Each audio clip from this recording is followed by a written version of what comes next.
traveled across the nation to sing for our freedom. I arrived in Coffs Harbour. No time for vacation. When I walked into the festival, I saw a sight I'd never seen before. A sea of signs waving in the breeze. What was written there, I had to see. This was the forest of the fallen. Do you know what this means? In the forest of the fallen, you will see and you will grieve. Every picture told a story of death and injury. From our so-called vaccinations, mandated throughout our nation, there were people moving slowly in the forest of the fallen. I was singing right beside it, could not stop my tears from rolling. This was the forest of the fallen. Do you know what this means? In the forest of the fallen, you will see and you will grieve. The silence, it was deafening. The signs were so shocking. Do you know how many neighbors will never work again, never live again? This was the forest of the fallen. Do you know what this means? In the forest of the fallen, you will see and you will grieve, lest we forget,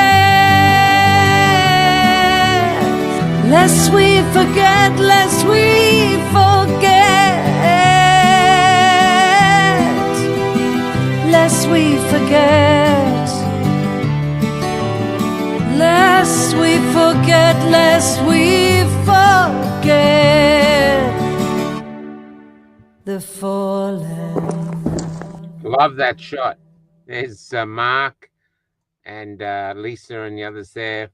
That's the Forest of the Fallen. That's a great version of that song. So anyway, Leon has called in sick, and so I was going to show this interview at 9:30 tonight, but now it's going on now. And so now what it does is Lindsay, there's what's his name, Marcus, Dr. William Marcus said the other day, there's no new people in the movement worldwide, no new faces really. But Lindsay, who I was unaware of until recently, basically followed me on Twitter, and I always looked to see if there's anyone interesting to interview. And I saw that he was a psychologist, and so I reached out to him. So we've done one interview with Dr. Oosterhouse, the Oost, but I was in Ipswich, and I actually came up to film him and also do Terry the other day. And so here I asked Lindsay some profound questions about the movement, just to hear it from his perspective as a psychologist.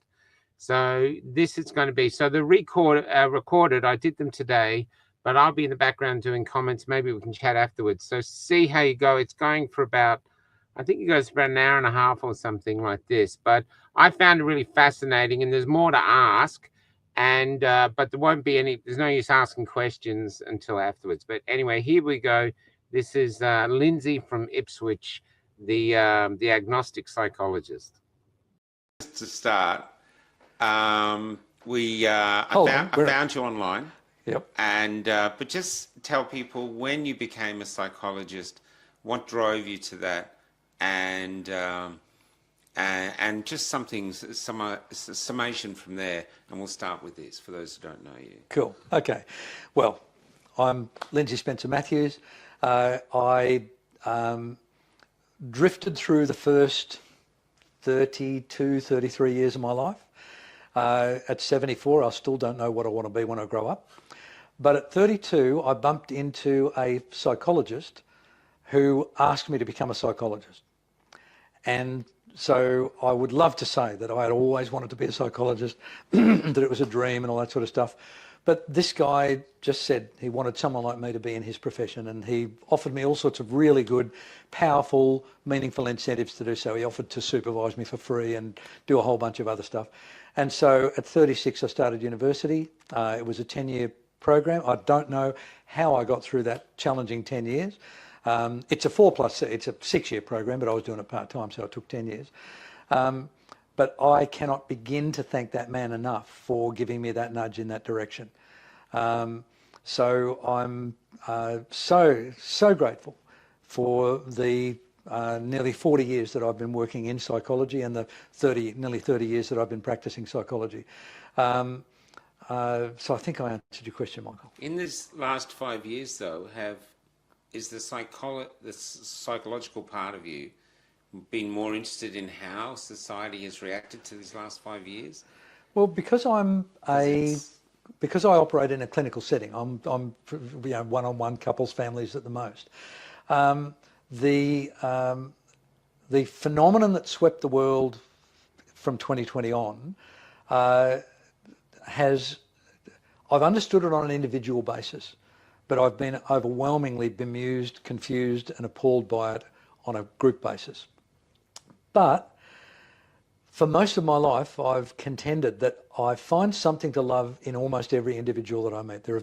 And I've met some really challenging individuals professionally and personally. So I'm able to find something redeeming in almost every individual human that I meet.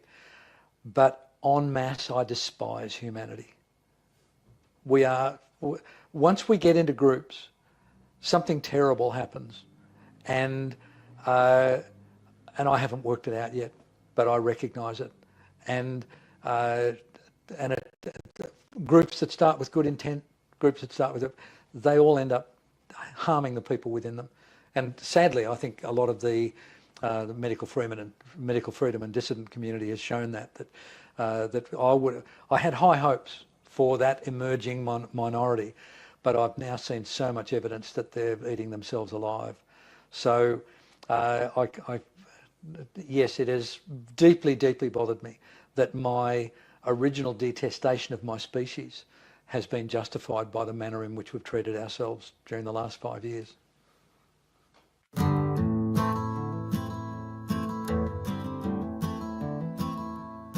When I met Jesus Christ, he was almost 10 years old, and he was helping his mother push a trolley full of all they owned. And because they couldn't find an inn they could get in, they were heading to the city and leaving Bethlehem. Couldn't you perform a miracle? I'm out of them, he said. I tried turning nothing into warmth, but it just made my mother cry. It just made my mother cry.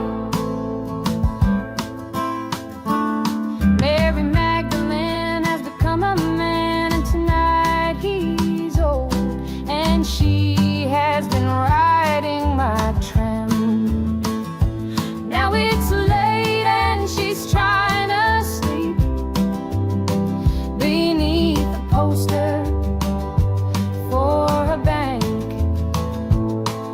Your dreams are important to us as it bathes her face in gold.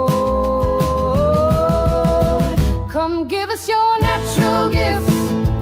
We make wealth from toil. Come pretend for history's page that we're advancing Australia fair. Let's pretend that we're all advancing Australia fair.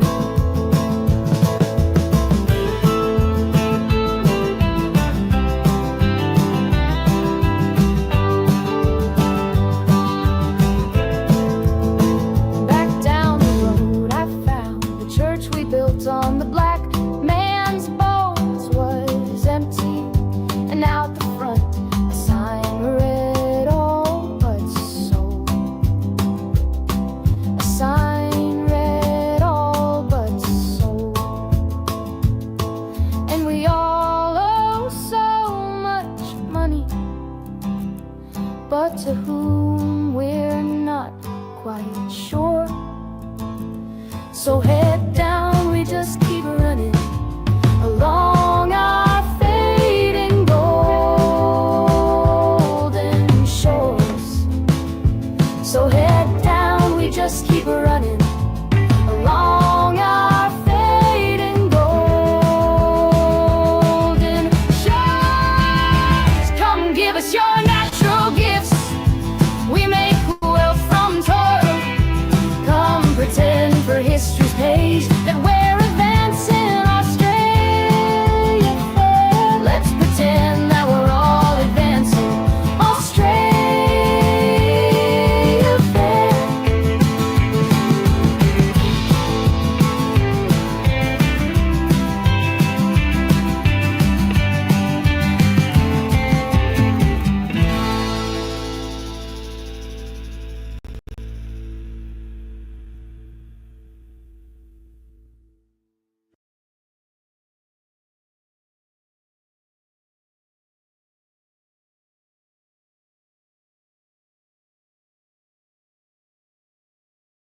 So just saying that method sounds fascinating. Actually, I'm looking forward to trying it. But you're saying there's two problems with the method. What's the problem? And the manner in which you asked that really lovely question, there's a third. The first time I experimented with this, and to my amazement, it worked. I had real trouble not laughing. And it absolutely breaks the moment. If you see the light of reason dawn in the other person's eyes, it's so liberating and euphoric and fulfilling and exciting. It's really hard not to at least smile, if not to go, oh my God, there it is, that's what I was looking for. Slam dunk. And if you do that, they go, you what? And you've lost it. The wall goes up again. So problem number one is you can react badly to the success. Problem number two is that if you employ this repeatedly, the other person will be lulled into the false sense of your stupidity, because you're constantly coming to them saying, I don't understand, I don't know, I don't understand this thing, I don't get it, I really need you to help me. And I discovered this to my own chagrin, that I use this a terrible lot. This now has become second nature to me, and it impacts. I call it my superpower, and I do it without conscious thought. And it's a surprisingly difficult thing to do, but I found that as I was doing it to the same person, that person subconsciously developed the fact that, first of all, that I was the idiot that was always asking their help, and secondly, that they were the genius that was helping me out. And so I've added a wrinkle to it now. If I need to use it more than once with the same person, when they have that amazing aha moment and they realise that they've been carrying a misconception around with them, and they feel that glow of, wow, I'm so fucking clever having worked this out. That's the moment when I go, wow, that looks like you just had a really important breakthrough. Oh, yeah, that's right. And they don't say it, but you can read their mind. They're saying, wow, I must be a genius. You say, wow, what led to you having that breakthrough? And well, I thought about it for a minute. And yeah, but what was it that caused you to think about it? And eventually the penny drops and they go, oh my God, I only thought about it because you asked me those questions. Oh my God, did you already know the answer? And you say, yeah, but it was really important for you to work it out for yourself. Congratulations. So that's problem number 2 is if you don't follow it up with some sort of reasonable debrief, then you could end up looking like the idiot that knows nothing. So, okay, my brain is teasing me as to what the third problem was. This is one of the problems with great age. You have a clear thought. You said it was something that I brought up when I was asking you. Oh, about the laughing. That was the first thing. Yeah. So I started with your brilliant question, yeah. But I already had 2 points in mind, and my brain is not giving me the third point.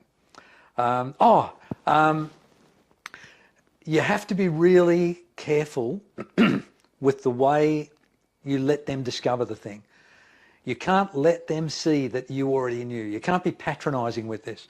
You've got to be genuinely compassionate. Like, nobody sets out to be stupid.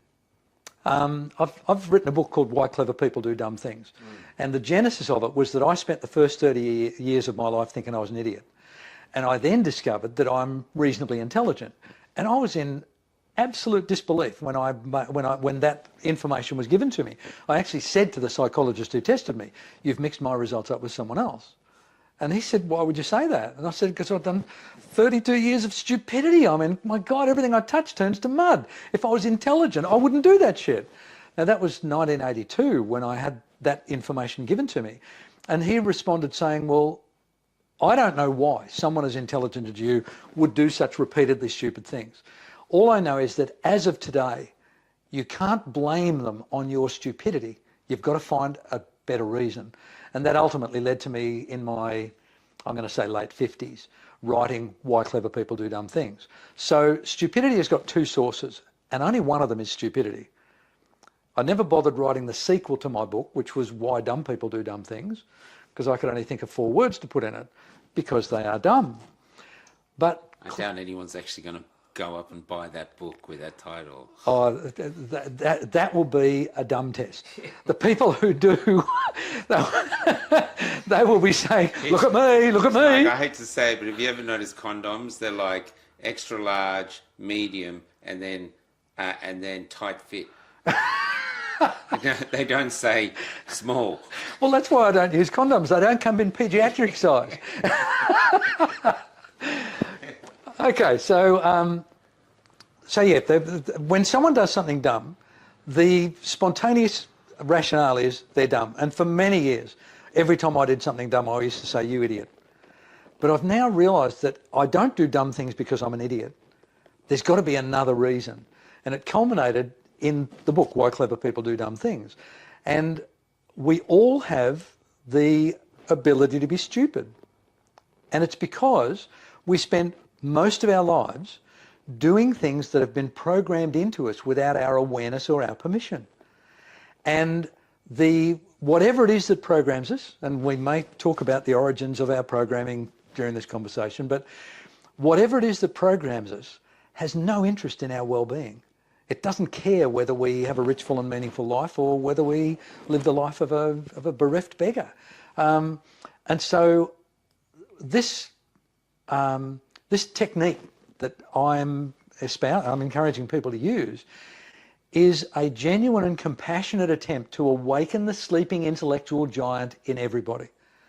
Now, there are people, I don't know whether everybody knows this, but intelligence as measured by psychology falls upon a spectrum which has 0 intelligence at one end and it maxes out at 200. So it's force fit into a 200 thing. So you can't be 250 IQ points. If they discover somebody that moves off the end of the chart, they'll force fit it. They'll make that person the new 200. So if you imagine, there's very few people at the 0 end. There's very few profoundly retarded people, and that's the technical term. That's, moron and retard are actually technical terms when it comes to intelligence. So there's only a very small number of people at the 0 end, and there's an equally small number of people at the 200 end. There's the Einsteins and the Edisons and those kind of people. But as you move in towards the midpoint, the average of 100 IQ points, you start to capture more and more people under the graph. So you end up with what's called a normal curve statistically. That means the majority of people are around the 100 IQ mark. And functional intelligence ranges from about 85 to about 115 IQ points, approximately. And that captures about 80% of the population. So if you use this technique with another human being who's functioning, got a job, drives a car, can read and write, does all the things that we take so much for granted as 21st century Western world, first world occupants, then they're probably going to be above 85 IQ points. And they'll have sufficient intelligence to be able to have this sort of an intellectual awakening if you gently nudge them. Yeah. Now, I should identify where this concept originally came from. It's called Socratic questioning, and it's been around for thousands of years. Yeah, it's used in art. I use it in the plays. You Yep. don't tell, you show. Absolutely. Yeah. Well, Socrates was a genius, apparently. They were unmeasurable, so we'll never know. But his willingness to stimulate other people to exercise their intelligence killed him. Wow. He had a large following of young men because of the ages. We're talking, 250 BC, I think, but I would need to be fact-checked on that. But it's a long, long time ago. And so, it was a patriarchy. And so he had this enthusiastic, intelligent group of adherents who were promulgating his this phenomenon of Socratic questioning, and it came to the attention of the governing body of his city, and it was illegal to encourage people to think other than according to the doctrines of the mainstream media. Oh my God. And Doesn't that sound similar? Familiar. And so, so poor old Socrates was arrested and sent to court and found guilty. He pled guilty. They said, "Are you doing this?" He said, "Hell yes." And they said, "Okay, well, gee, that's gee, what's the mandatory punishment for that?" "Oh, let me look it up." "Oh, it's death." "Okay, and how do people die for that?" "Well, they have to drink hemlock, poison." And so, while he was in prison awaiting his execution, Socrates' followers came to him and they said, "There's enough of us. We'll bust you out of here. We'll take you to another city, and because you're too valuable a resource." And he said, "No, I'm not. I choose to live in this place. I choose to live according to the laws of this city." And when they brought the poison to him, he drank it voluntarily. Now that blows my mind. If that's what it means to be that intelligent, I don't want to be that intelligent.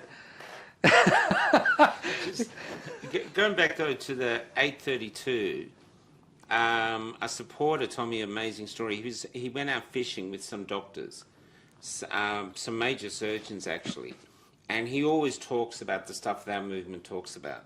And one of the major surgeons turned to him and said, "Why do you care so much about the truth?" And what I'm putting to you, or just wondering, is do you think the survival instinct in people in this COVID era saw, okay, we're becoming a fascist state. The corporations, the government, the MSN, the journalists, and the church are all working together. So if you want to do well in this society, if you want to succeed in this new environment, the truth is the last thing you want to be sprouting. You just want to sprout whatever, or regurgitate whatever they're telling you in order to try move up. Do you think some people, and not all people, but do you think some people saw that and like I thought, so I got out of bed on the morning of fascism and said, "No, I'm going to fight for my freedom." But another person got up and said, "Hey, this is a great opportunity." Okay, there is from my perspective, there's a fundamental flaw in what you're asking there. The fundamental flaw is that you're operating on the assumption that humans are aware of and self-deterministic in the way they live their lives. And we're not. We do the things we're programmed to do. And this was proved in the Ash experiments, the Milgram experiments that I talked about earlier. And I think it's probably worth mentioning that briefly now, because I think it has the seeds of optimism in it. The Stanford prison experiment, and I mean, they were teaching it 40 years ago when I was at university, so it does my head in that my entire industry appears to have forgotten the manipulative tactics that post-Second World War Jewish psychologists were trying to find out about why the Holocaust happened, and my entire profession appears to have completely lost sight of that, and they have done what the Nazis did. So in the Stanford prison experiment, and this is a very approximate thing, I mean, I'd really encourage people to research it because it's chilling to research. But this guy, Zimbardo, got together a bunch of volunteers, and he had a mini prison built in the basement of the university. And they got the volunteers and they randomly assigned them to be guards or prisoners. And I've not read book, chapter and verse as to what instructions were given guards and prisoners. But what I do know is that they were all informed that they were volunteers, they were taking part in a psychology experiment, and they could leave at any time. And it only took about 3 days before the guards were putting the prisoners in solitary confinement for imagined infractions. The guards were stripping the prisoners naked and hosing the prisoners with cold water. Now, the shocking thing is that the guards did that. But the real shocking thing is they were volunteers. It was an experiment. They had permission to leave at any time, and none of them did. And it's not they sorted them, okay, you'd make a really good guard, you're such an asshole, and you'd make a really good prisoner because you're so passive, you're so compliant. They were randomly assigned. These were ordinary humans. And they played their roles out appallingly well. So Zimbardo died at 91 a few years back, but in 2007, he revisited the Stanford prison experiment because he'd been called as an expert witness over the Abu Ghraib atrocities in the Middle East. And so he came as an expert witness to defend the guards who had so brutalised their prisoners at Abu Ghraib. And he'd obviously done a lot of self-reflection and trying to make sense of what he'd discovered in his 1940s experiment or 1950s experiments. And so what he was interested in was, is there the seed, and it was called the Lucifer effect. And what he was asking was, is there a seed of the devil in all of us? And the conclusion he drew was that you don't necessarily have to be a bad apple in order to become a bad apple. You can sometimes be put into a bad barrel. And the old adage of a bad apple means if you've got a bad apple in a barrel of good apples, the bad apple infects all of the other apples and you end up with a barrel full of... But he was arguing that maybe the barrel has a role to play. And so he argued in his defence of these service people that were being quite reasonably checked on their terrible atrocities in Abu Ghraib. He was saying they were creatures of their environment, that they had, as soldiers, they had... I mean, one of the things we do with troops going into combat is dehumanise the enemy. You don't want them to think that it's somebody's dad or brother or uncle or grandfather. This is just some hideous person who's driven by some ideology that is antithetical to you and your way of life and your country. And if you don't kill them, they'll damn well kill you. So against that background, Zimbardo argued that these people were helpless but to treat these people as not human. And after appearing unsuccessfully, because I think those people were treated fairly badly, and I don't have much sympathy for them. I want bad people treated badly, even if they're bad people because their environment has made them bad. There's a cartoon in my book where the defendant is appealing to the judge and saying, "But my subconscious mind made me do it." And it's never a defence. It's only ever an explanation of the hideous behaviour. But Zimbardo fretted about this a lot, and he came up with this idea of the bad barrel. And one of the things he was trying to set up, and there are little bits of it all over the world still, it was called the Banality of Courage movement. And there was another acronym, and that's escaped me now. It's easy to research if people are interested. But where Hannah Arendt, in observing the post-World War II Nuremberg trials, she observed on the banality of evil, that these people who did these horrendous things and ordered horrendous things to be done. One of them in his defence said two things. Firstly, everyone was doing it. And the second was, if I didn't, somebody else would. And so she was horrified as a Jew to see that being so casually referenced. And she coined the term the banality of evil. And so what Zimbardo was going for was the banality of courage. And what he's trying to do with these little groups all over the world, which I mean to research more and try and engage with myself, is the banality of courage. And so as you began in this question, why is it that so few people woke up during the Second World War and recognised what the Nazi Party was doing, and instead of saying, well, I'm being told to do these dreadful things, I must do them, why don't we have the banality of courage where people say, why would you expect me to go along with that dreadful order? And I think there's all sorts of movements, and I want all of them to succeed because they're coming out, there's the Truth Contract in England, Declaration from Byron Bay, there's the Great Barrington Declaration, there's so many of these decent people, and they're all trying to do the same thing. And I think it was what Zimbardo referred to, that we want people to have courage as their default. Well, that's interesting there, because what you said, all these things coming out, because in the last 5 years, more truth has come out. In fact, arguably you could say we've won the COVID debate. The jabs are bad. You know, I know this gets you trouble. That Apple. Oh, no, it won't now, because the TGA has now come out. Yeah, well, the TGA has come out and said, dangerous. Don't give it to under 18s because the risks outweigh the benefit. Yeah. That's the first time risks have ever been publicly acknowledged by a regulatory agency. Yeah. And why are ordinary people not using Socratic questioning with their doctors and saying, Mr. GP, Ms. GP, can you explain to me, if it's unsafe for an 18-year-old, why is it safe for a 19-year-old? Yeah. And if it's unsafe for healthy 18-year-olds, why do you still recommend it for unhealthy 18-year-olds? I mean, this is the banality of courage, asking something that is not easy to ask. Well, my question goes deeper, is the reason they don't ask is because for some reason they don't want the truth. I used to tell people early on in the march, I say, you know, we're here and everyone's saying wake up, and I'm saying, do you know what deal you're actually offering them?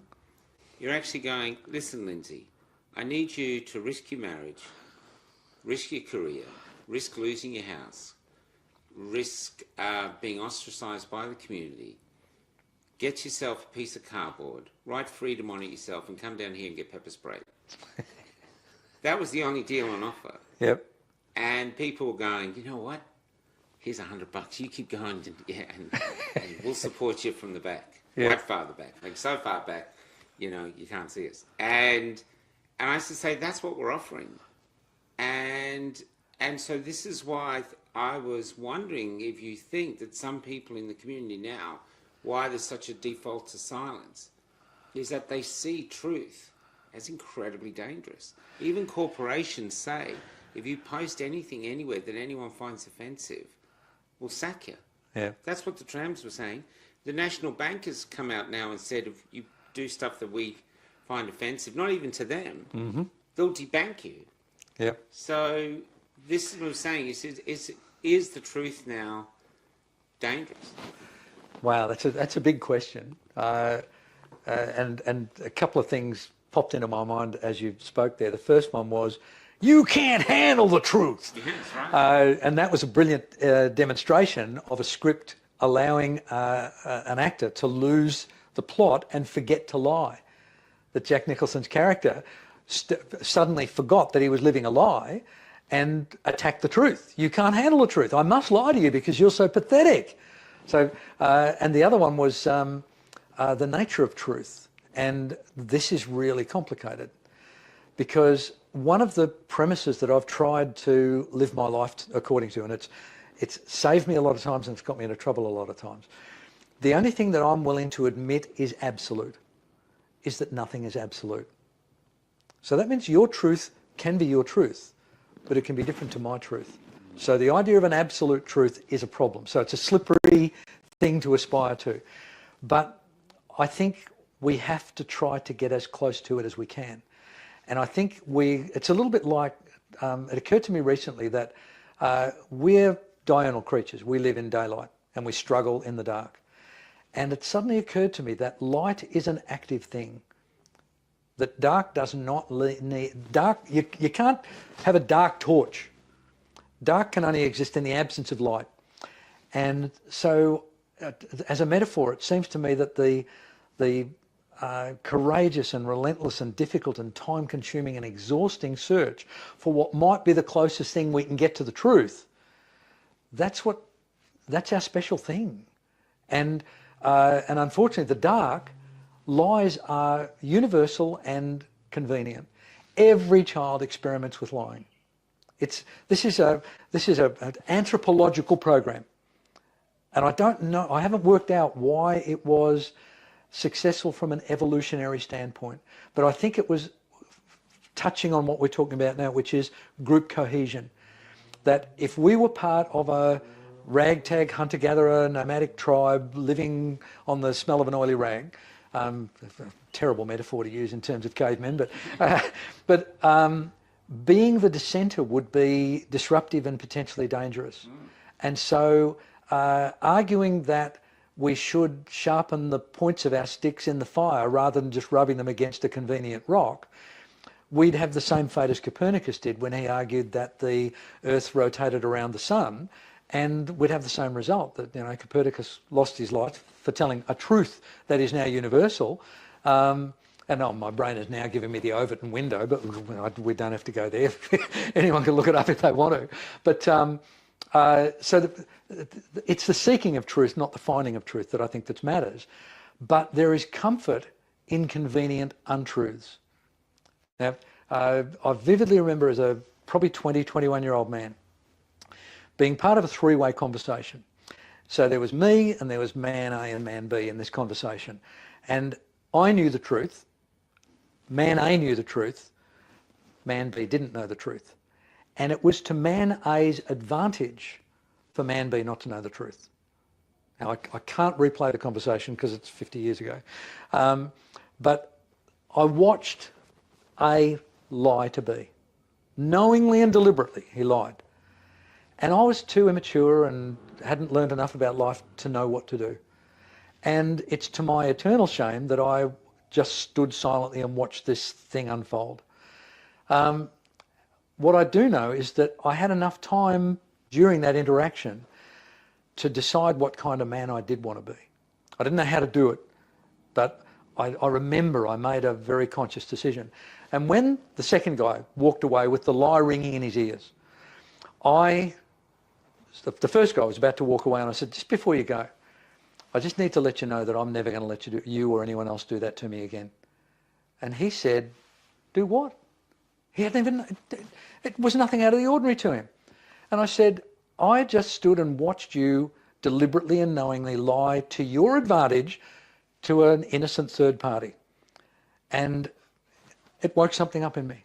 And I just need you to know that I will never stand by and let you do that again, and I'll never let anyone else do it again. And he said, well, where's the harm in it? I said, harm to who? And he said, well, it's to my advantage. He said, I've now got an advantage. And I said, okay, but what if there is a God? Eventually, I want to believe in karma, and I'll be really pissed off if I die and there's no God. But I said, this guy who's walked away, it's harmed him. Yeah. And eventually, when he realises you've lied to him, he's probably going to remember that I was a silent companion to you. And he might well come back to me and say, what the hell, Lindsay, why didn't you speak up? And I will apologise to him when that moment comes. I'll never be able to make it up. So, I think it's much easier to not deal in the truth. I've paid a terrible price during my life for being that, attempting to be honest. Now, that doesn't mean I've never lied, but when I think about my history of lying, I want to believe that the majority of the lies that I told were lies of compassionate omission. So if I happen to notice that we're out in public together and you've got your fly undone, and I don't get the opportunity to tell you, and an hour later we're driving home in the car and you happen to look down and you go, oh, bloody hell, my fly's open. Did you see my fly was open, Lindsay? I'll lie to you. I'm sorry, Michael. I'll say it because that's a rational, reasonable, compassionate lie to both of us. Yeah. But it's really hard to construct a situation where it is compassionate and reasonable to omit the truth. Yeah. And so the people who know me and like me know that there's a cost, that they know that if they ask me something, I will speak to them what I believe it's the truth. And that makes a lot of people uncomfortable to be around me. And that's a real shame.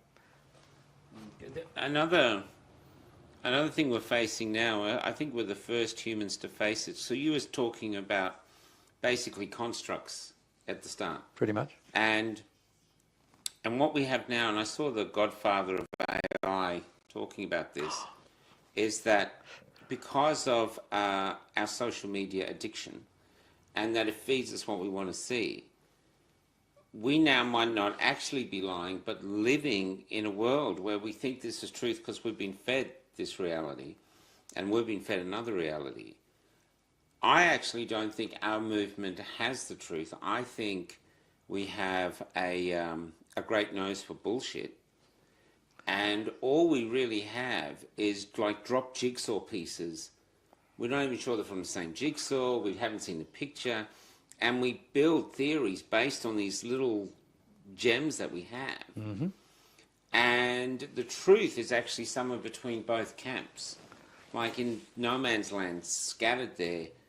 And no one seems to be able to go there for both sides. You know, it's either, you know, like Trump's bad, Trump's good. Yeah. Where the actual tract is, well, it's maybe it's a bit of both. But I just wonder if dogmatic thinking on both sides is actually stopping us discovering the actual truth of our time and beginning to heal our society. Okay. What I hear very clearly coming out there is the non-absolute nature of truth. And I think dogmatism is a very, very dangerous thing. It's comforting, it develops tribes, it allows tribes to remain cohesive.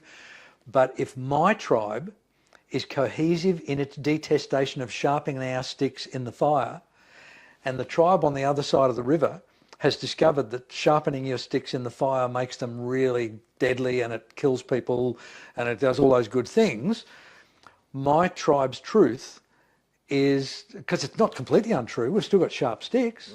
They just might not be as effective as the sharp sticks of the tribe on the other side of the river. But if we ever come to blows, our truth is going to be disclosed as being a less effective truth than our enemy's truth. And that's a very convoluted thing. But see, I'm just trying to make sure that I've responded to what you said. That you're talking about the pieces of the jigsaw puzzle, all that sort of thing. This is why I am so fervently encouraging people to be curious rather than certain, to be generous rather than selfish, to be compassionate rather than judgmental.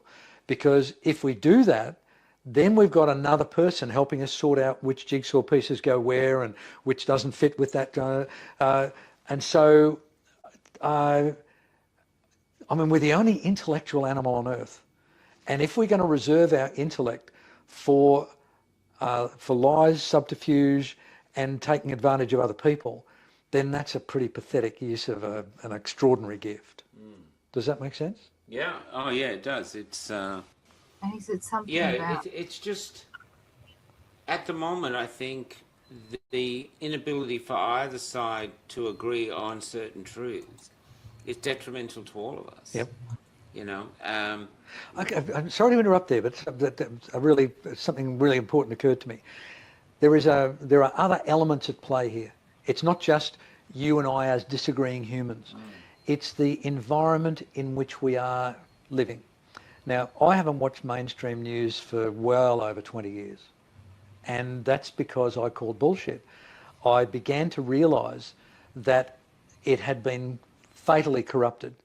And this was long before the Trusted News Initiative. And if anyone doesn't know what the Trusted News Initiative is, they really need to look it up. It's the reason why the same headlines appear on every news outlet throughout the world. And this is not a bunch of well-intentioned academics who are above politics and finances. This is a group of highly commercialised, rich and powerful entities come together, agreeing what they will allow we simpletons to be exposed to through mainstream media. Like you said about Socrates. Exactly right. Yep. So So when we're talking to another person and we have differing perceptions of the truth, if we haven't got a reasonable handle on how we developed our perception of the truth, we have no right to judge theirs. Now, one of the things that I wanted to believe about the freedom movement was that these were people who didn't act on what are called heuristics, the emotional constructs that have been implanted in our brains. And I remember how offended I was when Scott Adams, poor bugger's dying of prostate cancer now. Gee, I wonder what gave him turbo cancer. But when he had his revelation about the jabs and he came out and said, guess what? The anti-vaxxers were right. But, you know, I've come to the same conclusion as the anti-vaxxers because I'm so intelligent and I've done so much research and I've worked out that these jabs are really bad news. And now I'm agreeing with all of these poor emotional idiots who just kind of felt that they were bad. And I thought, fuck you, you asshole. Bloody hell. So I had this notion that my fellows in the dissenting community had all done the research. And I still want to believe that, but I'm not so sure anymore. I think heuristics played a large part in it. And so my attempt to get the world to embrace Socratic questioning is to try and get them, if you're not willing to do your own damn research, at least explore the other person's research first. Let them explain their point of view and their data sets and the studies that they've come across and the authoritative figures that they've taken information from. Let them build their case first. And if your case doesn't measure up to theirs, then pull your friggin' head in until you've done the work. It's interesting, you know, because I've heard people say they just had a feeling. I think it's Carl Jung who believes that instinct is like almost another form of intelligence, and so they have that. But a lot of us put it together because remember we weren't given. Look, this is the case for. This is the case against. We were already given the case for. Yeah. And basically told, if you're against us, you're out of society. Yeah. And so I think a lot of the people that took umbrage to it suddenly felt they were being bullied. A lot of women I've met who were in abusive relationships, they really didn't take it simply because they felt Dan Andrews was an abuser. Mm-hmm. And they, you know. Okay, a couple of interesting points out of that, and I'll try and take them backwards. I'll finish with Jung rather than start with Jung. What I'm gleaning from what you're saying, and I'm willing to be wrong here, I'm trying to walk the talk here. Yeah. And I'll add to it, not just instinct, but that instinct because it became a great spiritual battle early on. Yep. I wrote about it called The Rise of the Spiritual Warrior, is that the instinct is seen as a connection to God, and God is saying, don't take this thing. That's what a lot of people believe. Okay, well now there's a third really important element. So let's work our way back through Jung to God, but let's begin with the idea of some gut feeling, of some instinct. I quite like Jung's approach, but Jung was 50 years ago. Jung existed before mainstream media, before social media, before the Trusted News Initiative, before propaganda. I mean, propaganda only began in the First World War, and it was the English that started it, but it was a vestigial science. It was very clunky. And then Goebbels and the Nazis really got on board with it during the Second World War. And it wasn't until probably, I'm guessing, but maybe at least a decade after the Second World War, that the world of commerce suddenly thought, bloody hell, that worked so well. Let's try and do.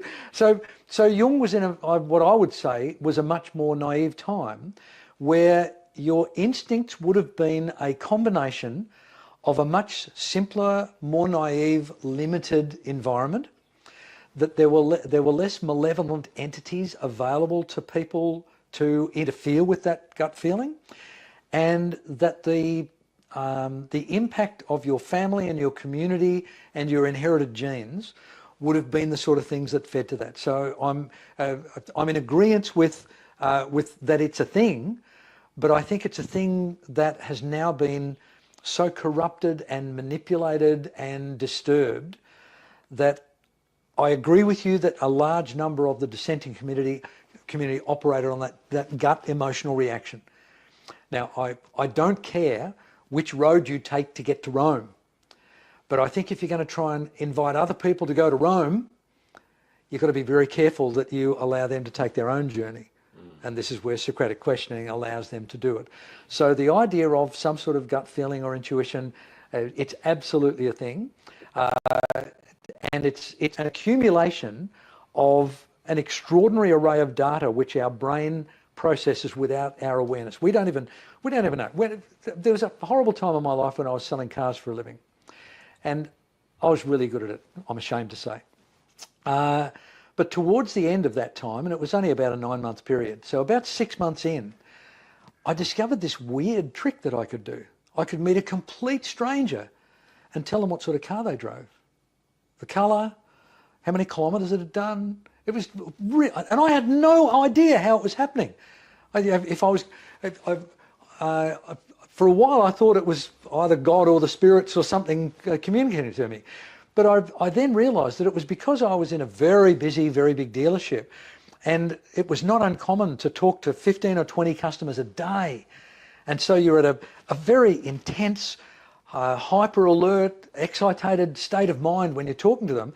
And without me knowing it, my brain was accumulating data about these people and connecting dots that I didn't even know existed. And so it lasted for only a matter of weeks after I thankfully left that high pressure environment. But people who knew me would bring someone over and they'd say, "This is the guy." And this perfect stranger would say, "Okay, do it." And I'd say, "Okay, you drive a Volvo, it's yellow, it's a sedan, it's the one with the square bumper plate, square things on the front and the back. What are they called?" Wow. And the guy'd go, "But I didn't even bring it. How do you know?" And they'd turn to their friend and say, "You told him." Yeah. And they'd say, "No, I didn't. I didn't even know you were coming." It was just really weird. So I'm very much accepting the existence of this phenomenon that you've just raised. Could you be open to the idea that maybe there are other ways to connect with people that you are unaware of? As Shakespeare absolutely. Says, so there could be some because the one thing about psychology and psychiatrists, but especially psychologists, carers, and doctors. A lot of doctors has told me there's something else, some spiritual connection goes, and maybe because yours goes to their vehicle. Well, it did then, and that's a really insightful observation in the guise of a question, Michael. I very strongly agree with that. I got into all sorts of trouble in philosophy classes at university by positing exactly that 40 years ago and saying, what if there's something like electricity, which we had no knowledge of 200 years ago, but is now ubiquitous? What if there's something about the way our brains use, which we can't even see, let alone start to experiment with and exploit and make better, and it's rendering us stupid? And I vividly remember the philosophy lecturer turning to me and saying, "Lindsay, if you want to continue in this class, you'll keep those sort of thoughts to yourself." So I agree. This is in the same realm as the much reported phenomenon of casts of women in a long run of a play. Their menses all start to happen at the same time. Yeah. So morphogenic fields, I don't know whether you've come across morphogenic fields. Is that now I've searched and searched and searched for the original research on this and I can't find it. So this might be apocryphal, but I love it. These two guys were observers of animal behaviour. And unbeknownst to one another, they'd gone to the same island in Japan where there was a tribe of monkeys on one side and identical monkeys on the other side, but they were unrelated. And the island had a precipitous knife-like mountain range separating the two tribes of monkeys. So these two guys, unbeknownst to one another, began sitting and observing the monkeys' behaviour. And both monkeys had discovered a little tuber that lived in the mud, and the monkeys would see the sprouts and they'd pull them out. And one of these researchers thought, "I wonder if they taste good." And so he dug one of the things up, and it was covered in mud and grit and dirt, so he washed it in the stream and he ate it. Oh, he loved it. It was really a beautiful, nutty, lovely fragrance. It was great. And so it became his habit to be constantly doing what the monkeys did, but he washed them. And about a week or so into him doing that, one of the monkeys aped him, emulated him. And he said, he wrote it down. It was wow, look at this. One of the monkeys has copied my behaviour. I'm having an impact on this tribe of monkeys. And once one monkey started to do it, then two, and so he was keeping all of these field notes. And he noted the day when 100 monkeys were all washing, and then it went through the whole group of monkeys. And so he would just notice it as an interesting phenomenon, that the observer bias, the observer impact on an experimental group of people. Yeah. And then somehow these two guys met up later, and they discovered that they'd been on this island at the same time. And the guy who'd been on the other side of the island said, wow, I'll bet you'll be really interested in an observation I made. And he went and got his field notes, and he said, on this day, for some reason that I can't explain, all of the monkeys started washing their yams. Amazing, isn't it? And so the first guy got his out, and that was the day the 100th monkey started washing its thing. So, and as I say, I'm not citing that as scientific fact. I'm just, but it's well known though. I mean, this could be a way evolution works or anything. And I want that to be true as much as I want God to be true. Yeah. I mean, I don't agree with everything Jordan Peterson says, but he is a force of nature. He is amazing, and what he says is that he lives as if there were a God. Yes. So getting back to God's intervention, by the way, if there is a God, and I very strongly invest in the fact that there is, the two things that I live by are, I live on the assumption that there is a God, and I will therefore be judged at some point. And as my guide to reduce the things that I'm going to be judged negatively on, when confronted with some form of a dilemma or an ethical problem or whatever, my go-to is, what would Jesus do? Well, this is a real problem. I saw Jordan got stumped because he went to a university and he was allowed to answer the questions of university students. Yep. And one of them answered a question that I asked of Hoodie, and that became quite an interesting show. Because I have not a belief, but I'm open to the idea that God is not perfect. And the reason being is that perfect is a final destination, and that I don't see final destinations anywhere in existence. Two is that I don't believe, just the word you used then, judged. I don't believe if there's a God who knows everything you will do, every thing is pre-written, then why would he judge you? Okay. Because you're trapped. Yep. And don't add any more burdens to to my ability to respond. Yeah. Okay, so let's look at the first one about, is God perfect? I don't believe so. I believe in infinity. Yeah. And so I suspect that the God that I invest my belief in is an infinite being, and that means it will be fallible. So it can't help but be, because infinite means infinite possibilities. So that's number one. So I don't expect, I actually formulate in my mind an idea that the universe is actually God, that our brain has got more connections in it than the known universe. And so in my fanciful, finite, tiny brain trying to work out what God might be, I've thought, well, what if it's just some giant brain? And I mean, obviously a finite entity can't imagine what infinity, we can speculate on what infinity might be, but we can't imagine what it would be like. And so, what I hope happens when I eventually die is that I become one with that infinite entity, and I know everything, and I'm infinite. And your second observation of, am I going to be judged? Well, this comes into the reason I was talking about judge is if God is imperfect, then I think he would be more invested in knowing what's Lindsay going to do. Okay, and that was the point. Yeah, and that was the point I was getting to. About free will. Okay, the God that I believe in is all-knowing, all-loving, and completely disinterested in Lindsay Spencer Matthews. That one of the, and I think the Bible is a source of wonderful insight and wisdom. I don't believe for a minute that it's God's word, because God's infinite and there's no way you'd get it on 800 pages. But I believe that Genesis, which is my favourite part of the Bible, is where God gave us the gift of free will and tacitly gave us permission not to use it. Because if you look at the simple thing that unfolded in Genesis, here is this gift of free will. You can do whatever you want. You can even decide that I don't exist. exist. Just don't eat of the tree of knowledge. Yeah. And why would he say that? Yeah. He's God. Why wouldn't he put an impenetrable force field around the tree of knowledge? Yeah. But in whatever infinite wisdom might look like, I cannot imagine it. He needed us to fuck shit up. Yeah, yeah. And Adam and Eve, Genesis, the Christian Bible begins with humans doing exactly that. Yeah. And if Adam had just gone, sweetheart, maybe we should sleep on it before we eat that apple. Yeah, yeah. There'd still only be Adam and Eve in the garden, and they still wouldn't know they were naked. There'd only be two humans. Yeah. So I don't believe in an interventionist God. I hang out with a lot of religious people, and I admire what people are hoping to achieve out of religion. What they're looking for is a signpost to tell them how to use their free will. Yeah.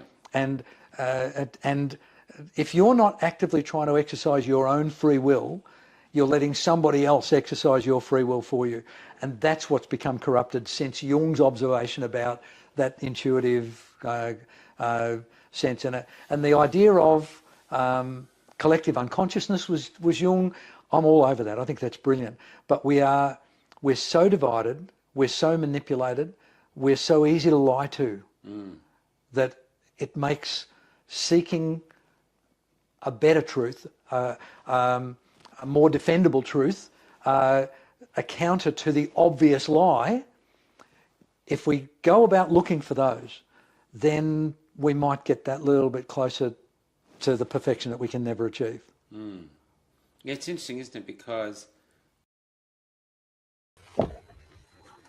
I just want to interject here.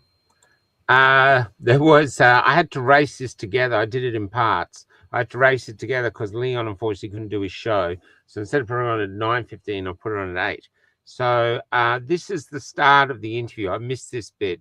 This is just it's a little important bit, but here you go. okay, so we'll start again from there. Okay, the symbol of the movement, or one of the symbols of the movement that almost took over the movement. In fact, we were at a gathering today and they're using it, and Hoodie was using it. It's 832. It's from the Bible. It means the truth shall set us free. And now what I've seen for 5 years is people getting ever more frustrated because they're throwing facts like crazy at these people they love. And it's just bouncing off their souls like squash balls off a concrete wall. Yep, absolutely. What were you saying about ways of handling an argument and doing things differently? That was quite profound. Okay. Can I begin it by describing to you that phenomenon of the ball bouncing off the brick wall? I get it as a psychologist that we all carry around with us an invisible database, and that's our personal reality. Now, my database will include a lot of your personal reality as well. And so if I try and fire a bit of my personal reality deep into your database and it matches a bit of your database, it'll find its way home. You won't reject it. It won't bounce off the wall. The wall suddenly becomes permeable because we're in the zone of agreement. And as long as we're playing that agreement table tennis, the conversation continues. But the moment I try to fire a piece of data into your database that either doesn't exist or the antithesis of what I'm trying to fire into your database exists, if I try and do that, the wall goes rock solid instantly and my squash ball bounces back at me. So my approach to what I think is perfectly understandable and legitimate anger during the COVID years, that when I got the opportunity to speak at a rally, instead of trying to encourage people to maintain their rage and their anger and to fire those poisonous darts into other people's databases, I attempted to calmly and quietly encourage the people at the rally to go away to not interest themselves overly with the 20,000 people who are at the rally, but to interest themselves with the 200,000 friends and neighbours they knew that weren't at the rally. And instead of taking their righteous anger and justified vehemence to those friends and family, take genuine curiosity and go to those people and say, I really want to understand where you're coming from, because at the moment I don't get it and I feel like an idiot. Can you please describe to me why you think these lockdowns are a good idea? Because I can't make sense of it and I really need someone. And though there is still a chance that the ball will bounce off, that that their cognitive dissonance or your own personal agenda might already have put those barriers up. So the squash ball might still bounce off the brick wall. But if it doesn't, if it manages to get in, it's now no longer a statement or an attack or a fact. It's now a, can you help me? And I want to understand and I don't get it. And there's only two outcomes as far as I'm concerned if you succeed doing that. One is that the other person with complete legitimacy pulls the shade from your eyes. And you have a, oh my God, I never thought of it that way. Oh my God, is that true? Do you mind if I check that fact? Because that's, oh my God, that changes everything for me. That's one outcome. And I'm okay with that outcome. If I'm wrong, I want to know I'm damn well wrong. I don't want to be driving on the right-hand side of the road and suddenly realising that I should be on the left-hand side of it. I want to know which side of the damn road to drive on. But the other outcome, the one that we all hope for, and the one that I believe our still fledgling minority movement is justified in seeking, is where the other person tries to construct their own argument and they suddenly realise that it's built on sand. And they suddenly say, wow. Now the key to this is if the other person says something along the lines of, wow, now that I think of it, what I'm saying can't be justified. Now that I pay some attention to it, I actually don't have any data to back up this thing that I believe. Now that you've asked me to do that, I can't do it. That's the outcome that we all hope for. And I don't care which outcome it is personally. If I'm wrong, I want to be told I'm wrong. But if the other person's wrong, I don't want to have to tell them they're wrong. I want them to realise they're wrong. And then I'm not the bad guy. I'm their ally.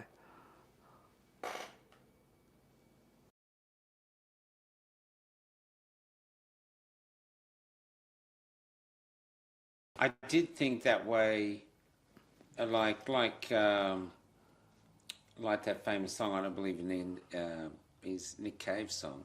He doesn't believe in an interventionist God.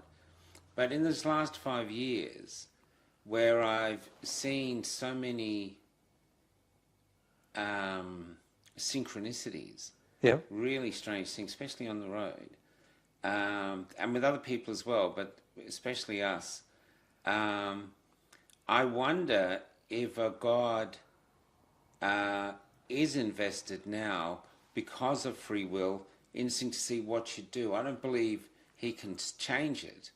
It's like look, put it the other way. I did this thing years and years ago called the goldfish theory, which is you buy an aquarium, you put in the water, the soil, and you put in the fish, and then if a fish dies, you come and take it out, and you drop food in. That's the end of your relationship with the fish. Apart from that, you just look at them.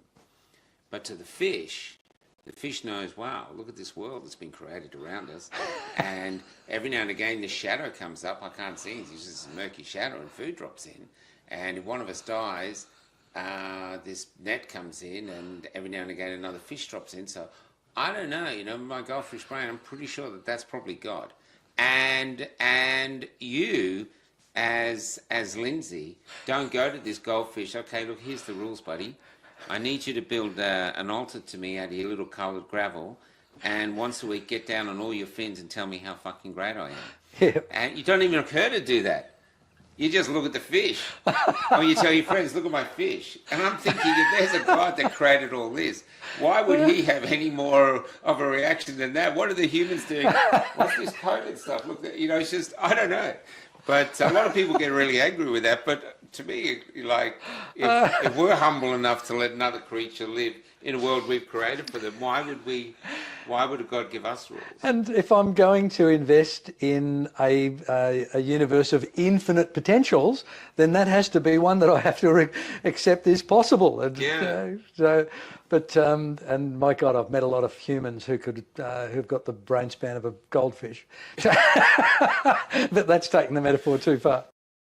Okay, so I want to have a discussion about men in society, and I think people all over Australia are still trying to comprehend what we saw, especially from our police officers. Yep. We've got several, numerous videos of them being brutal to protesters. The standout, of course, being the old lady they pushed over. She was wearing a cape. Terrible. They said it was a man, but it was a woman. Yep. They pushed her over, pepper sprayed her, and then 5 others walked by and left her. The 7th police officer was the one that actually helped her up. But there's a nurse in Coffs Harbour who didn't have a mask on. The police threw her down so hard on the ground they broke her sternum. We've seen the other police officer up here, nothing to do with COVID, tasering a 95-year-old That's right. woman. In the nursing home. In the nursing home, and he's a huge man. But she had a kitchen knife in her hand. You've got to be honest. But he's a huge man. Yeah. It's just like we can look, I make it simple. We're seeing men do something that John Wayne would never do. Correct. So who we thought men were, fundamentally, Yep.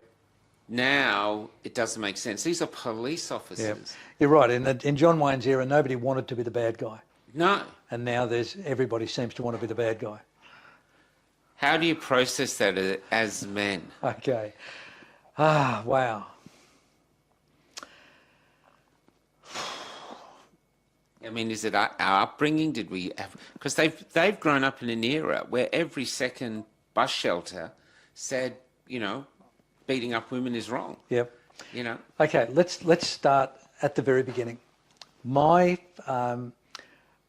primary go-to point when I try to understand inexplainable human behaviour is I try to look for evidence of it in prehistoric man. So as an evolutionary survival technique. And survival of the fittest is the most commonly accepted phenomenon, and it's brutal. It means that if you and I are the big, strong alpha males in the tribe and a saber-toothed tiger rushes into the camp, you and I do not throw ourselves on the saber-toothed tiger to save grandma. We use our big, strong legs and muscles to flee. Fight is our last response as a predated species. So fleeing is our go-to, and it lives today in what's called the self-serving gene. We are intrinsically selfish, so that means we've got this anthropological urge to look after ourselves first, and we are able to program ourselves to act differently under certain circumstances. So. As much as I love you, Michael, I'm not going to kill myself to save your life. But if I felt my sacrifice would save my wife's life, I wouldn't think twice. Now, and that's not necessarily a good outcome because I know she would rather me live than her. So it's a gift of the Magi kind of a thing. So we've got these anthropological things built into us that made sense when we were nomadic hunter-gatherers trying to avoid predators and enemies. And we only lived about 26 years on average anyway. So all of those things made sense then, they make no sense now. So that's number one. The second thing is a part of our programming comes from our genes. So I am about 40% of my mother and father. Now, they didn't choose which 20% each to give me, and I didn't choose which 40% I got from their combination. So that means I already have programming in my brain when I emerge from the womb that is inherited. And they've inherited 40% from my grandparents, them from my great-grandparents. So it runs away after about 4 generations, but there is a little bit of my familial programming in my brain that I don't even have to think about. And if I look back through those generations, I was born in 1950, So, I now have, I had children that were born in the 70s, and I have a child that was born in 2001. So I'm now like 4 generations in. And when I look at the generations before me, my father volunteered to fight in the Second World War at 16 years of age. So he lied about his age, and they let him do it. So, what led him to do that? I mean, the war wasn't even, the Japanese weren't in the war, Pearl Harbor hadn't happened, Darwin hadn't been, we were 12,000 miles away from the existential threat that our British counterparts were facing. And yet my dad, as a 16-year-old, stood up. And so I look at, okay, what was going on before him? So his father, when he was born, his father was 54. So I think my grandfather was born in 1869. Now, if you think of the environmental pressures that were preying on my grandfather when he was born, and the things that my great-grandfather must have been exposed to, they were relatively black and white, simple. Family is everything. You're only, you're counted as an honourable person if you do these right things. You go to church. You can't read, but you're told what the right thing is to do. So that kind of thing impressed upon me, but it was watered down, because my dad saw the stupidity and the horror of war, and it really impacted him, and that was before I was born. So it's possible that part of the genetic inheritance that I get from my father was a watered down version of the stoicism and the loyalty and the patriotism that his father might have held. And then you look at what sadly he died 2 years ago, my son that was born in 1975, he was born of somebody who, I was willing to go to Vietnam. I was in I think it was the last ballot for conscription. And I was married at the time, and I made it very clear to my then wife and my family that if my number comes up, I'm volunteering for Vietnam. I'm not going to waste 2 years faffing around at the Watsonia Army barracks. I'm going to go and fight for my country. Duh. And then before my child was born, I realised the reality that it was a proxy political war that was, all it was meant to do was make industrialists wealthy, and it was fought on ideology rather than patriotism. And so I don't know how watered down the ethics and principles and integrity of my father's genes were in me when I passed them on to my children, and when my youngest son was born, I was 51 when Harrison was born, and he is such a blessing. But I don't know what sort of memories that he's inherited from me, because I had 51 years of life. My understanding of life was far more complex and disturbed. So I don't know what kind of genetic residue is occurring in the emerging ranks of men. But what I do know is we don't have the John Waynes. We don't have the alpha heroes.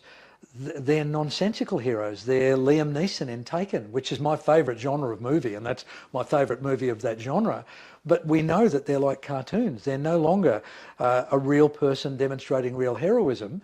These guys go in with fistfights and handguns and kill 37 people and don't get a scratch. So we've got this cartoonish version of what a man might be like, and these men, they take risks, but they never get hurt as a result of these risks. And so to think of all of those genetic and they still morally though. I mean, Liam Neeson wouldn't hurt women or children. You know what I mean? And he certainly, the film would have flopped if he'd went in there and beat up or shot a grandmother. Yep. Even if she was on the wrong side, chances are that movie would have gone, whoa. So, I don't think I agree with that, Michael. I think if they'd cleverly written the part of the grandmother, if they'd made her really evil, if they'd made her, Goldfinger or something, then the audience would have cheered if he'd have put a bullet in between her eyes. So no, we've lost a lot of our moral compass, and that's not necessarily a bad thing, but remember, nothing is absolute in Lindsay's world. Yeah. That the gains that we've made in a growing respect for women and the role that they might be able to play. I was a feminist in the early 70s, but I wasn't an equality of outcome feminist. I was an equality of opportunity feminist. Yeah. And when I see the nonsense of DEI and, you must have the same outcomes, that's devolution at play. There's all of these impacts coming in, and to have these young men being given such immense authority, so poorly trained, and so unfairly exhorted to dehumanise the people that they're now going to have to go and corral into tea kettling and all the terrible things that happened during Battleground Melbourne. I'm not surprised that they didn't have the gut integrity to be able to say, no, I'm not going to do that. Do you think it's the experiment you were first talking about? The Stanford prison experiment. Do you think it could be that they actually carefully, because the next question I was going to go on to you is the fact that it used to be one of the worst things you'd be called as a pedophile or a racist. Yep. But now, one of the things, it doesn't scare me, but one of the things that scares a lot of people to be labelled as is an anti-vaxxer. So just stop there, because I'll pause it there. Okay. And we'll...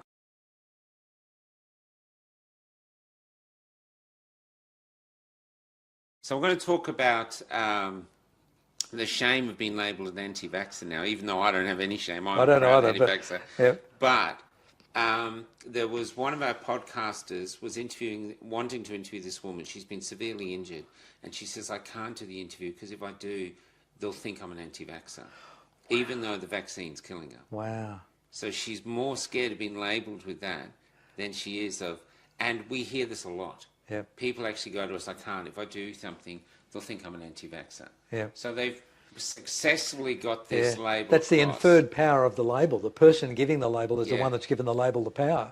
And I think we should start wearing proud anti-vaxxer labels. Yeah, I'd wear a t-shirt. Yeah, I actually identify as a man, so I'm an uncle vaxxer. But there's, but it's the profoundness of how that has worked. So do you think when we talk about the police beating up the protesters, that they didn't see us as human? They saw us as anti-vaxxers, which is like there's a sub-layer of humans or something. Once again, Michael, you're asking an incredibly complex question with a relatively few words. That's why I'm here, buddy. So, firstly, does it resonate with the dehumanising aspect of it? And I think yes. I'm a resident of Queensland, and I was told that we were going to experience a pandemic of the unvaccinated, that the disease was going to hunt me out. So the rhetoric and the manipulation and the propaganda and the censorship and the brutalising we've never seen them before in Australia. No. But we will see them again because they were so effective. So so that's part of why the brutalising happened. But the other part was the senior police urging on those young, relatively naive police to do whatever was necessary to get these people off the street. That's reminiscent of another hideous experiment that was done post-World War II by Solomon Asch. And a lot of people have some knowledge of it, where he had an experimental subject come in who thought they were a part of the experiment. They thought they were Solomon Asch's offsider. So they thought they were a laboratory technician, and sitting behind a glass panel was the subject of the experiment from their perspective, but it was actually an actor. And this is the Milgram experiment. Is that what it's called? No, this is the Milgram. Thank you so much. Yes, I've conflated Solomon Asch because he didn't even scare anyone in terms of compliance. So yeah, my apologies. This is the Milgram's experiment, and their job was to. When Milgram asked a question of the so-called subject, when they got it wrong, they had to apply gradually increasing electrical current. And the actor very effectively portrayed the agonies of these increasing electrical currents to the point of death, falling to the ground and no movement. And the experimenter, Milgram, kept asking questions, and no answer was a wrong answer.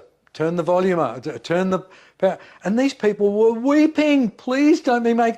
And this guy with the white coat and his clipboard said, we must adhere to the rules of the experiment, apply the charge, please. And these people were begging him.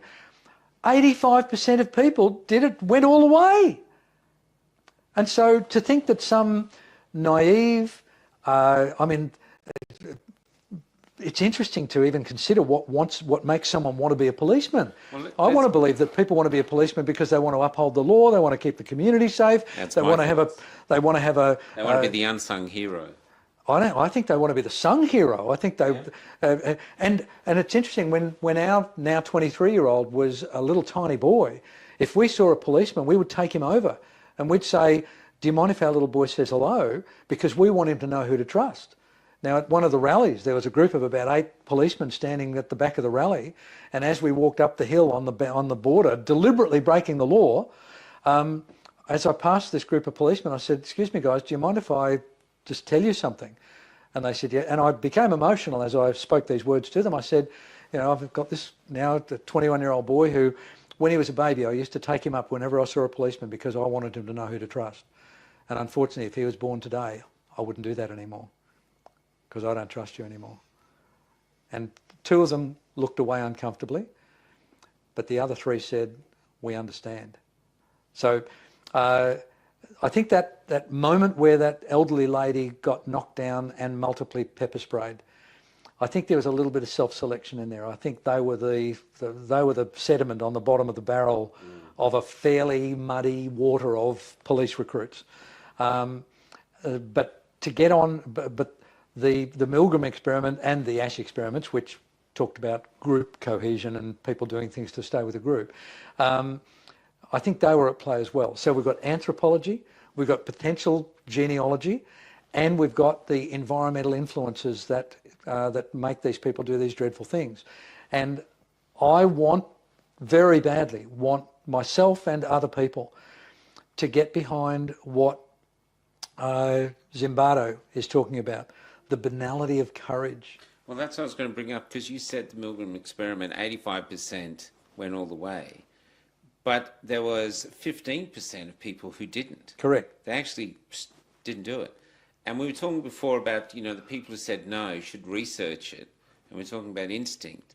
But whatever was in those people not to do it, that's a really interesting question, because they didn't have the chance to research. They must have just gone, I'm not doing this. This is crazy. They didn't do the research. It was purely heuristics. It was offensive to their inner nature. Yeah. So now there was some. I mean, I'm married to a brilliant researcher. My wife's far smarter than me. She's got a PhD. But we had the mixed fortune of being on the Diamond Princess on the voyage before the one that got marooned off Japan with COVID on board. Oh my God! So it had a really, it was really in our face. It was very confronting for us. And we believed that she and my son had COVID on the journey to Singapore, whatever it was, 13-day trip to Singapore. So it's the worst cruise my life had ever had. And so when we came home and realised this dreadful disease was on this ship of 5,000 people, and it's a sardine can floating in the middle of the ocean, oh my God, this is going to be terrible. These poor buggers, it's going to rain. Oh my God. And so we watched the Worldometer, because it showed the data of every country, including the Diamond Princess. And of the 5,000 people on board that ship, 2,500 of which had an average age of about 80, I think maybe 274 people caught the disease and 12 of them died. And we're going, how does that, but we got pictures of people dropping dead in bloody Wuhan. And we've closed a country. Help me make this make sense. And of course, the Trusted News Initiative meant all of the mainstream media was singing the same tune, that this is the Black Plague, and if we don't get some kind of white knight with a syringe to come and save us, we're all doomed. And so, yeah, it was our confronting recognition of an environmental factor that very few people were aware of that woke us up. So I can't claim to be on any kind of moral high ground like the people who heuristically objected So I can't claim any kind of pseudo-hero status, but I was better than the rest. It was sheer ass that got me to see the truth so early. And so a large proportion of the dissident community were doing it through gut feeling. It was their inherent, and I'm going to say goodness, but I'm really uncomfortable using that term. I can't think of a better word. Survival instinct? Might have been, well, I struggle with that because I see survival, the connection in my mind of the survival instinct is survival of the fittest, and that's got no morals attached to it at all. That's if I have to step on your hand to get up the ladder to get over the side of the ship to avoid the shark, you're shark bait. And that's why I struggle with it being inherent goodness. But I think it is, after the event, you can look back on it and say, yes, I appreciate the moral programming that made me object emotionally to going along with the bullshit. That said, a lot of us, our parents, went and got vaccinated. Yeah. And, most people I know who aren't are the only member of their family that aren't. But Michael, if you're going to make all your big life decisions based on your heuristics, have I got some seafront footage to sell you, some acreage to sell you? That's what salesmen prey on.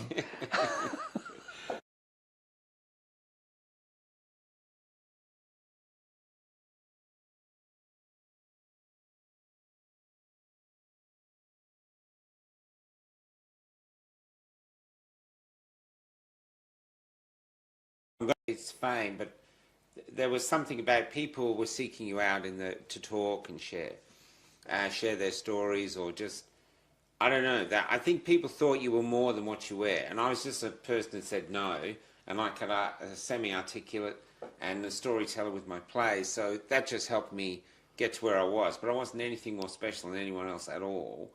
But this woman came up to me, this young woman, and she was quite extraordinary. She was covered in tattoos, skinny as a whippet, and I think her name was Jai or something. And she said to me, I'm a hermit. I live in my room playing computer games. If I come out to a march and want to get on a speaker and speak, you have to listen. Because when the introverted speak up, it means it means you need to pay attention. Wow, that's big. And that's what she was saying. She says, I want to be a philosopher. That was her thing. She wanted to be a philosopher. And I only met her once or twice. But she said to me, I've been watching you, what you're doing. She goes, I just need to tell you this. And I've never heard it anywhere else, so I don't know if she made it up, and I think she did. She said, you now, as you become more prominent as a voice, have a moral obligation not to sell hopelessness, no matter how tight its grip. Wow. And so I've always kept that in all my work. I always try to find real hope, not false hope, real hope. It's very difficult to find sometimes. In these times we're having now, where half society is going back to normal as though they want to pretend that what happened or who they became didn't happen, but it did. And there's all these strange things going on. Everyone knows that something bizarre is happening, even if you can't put a finger on it. And the very light of humanity itself seems to be under threat of being doused by AI and all these other things. Yep. Where is the hope going forward, Lindsay? Okay. Firstly, let me respond as briefly as I can to the inherent negative of humanity. I don't know whether I've had this conversation with you, Michael. I don't think I have. But and you can cut this out if you're uncomfortable with it.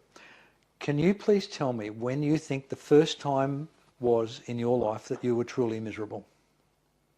Oh, as a kid. Okay. Put a rough age on.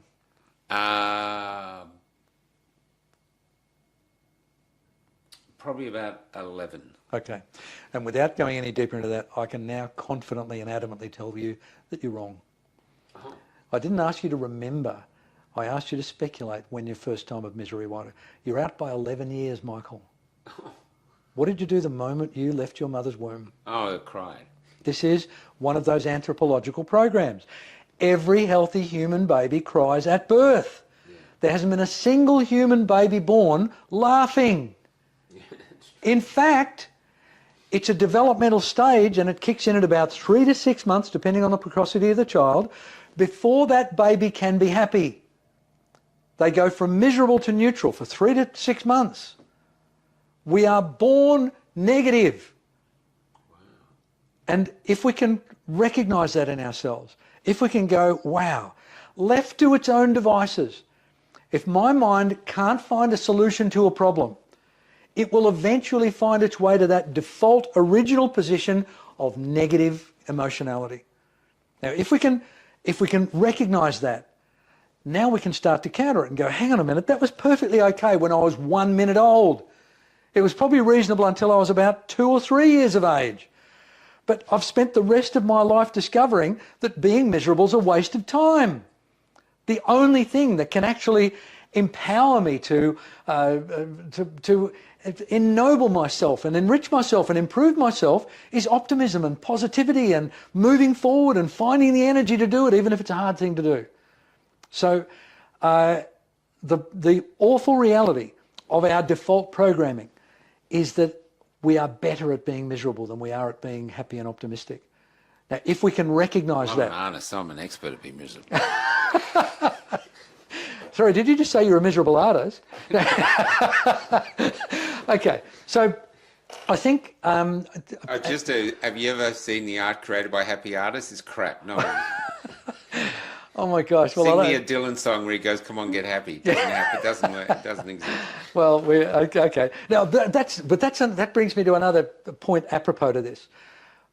In all of the tens of thousands of hours of psychology work that I've done, I almost never use the word happy. I have no interest in trying to help my clients be happy. What I'm interested in doing is having a rich, full and meaningful life. And that includes adversity, disappointment, hardship, all the terrible things.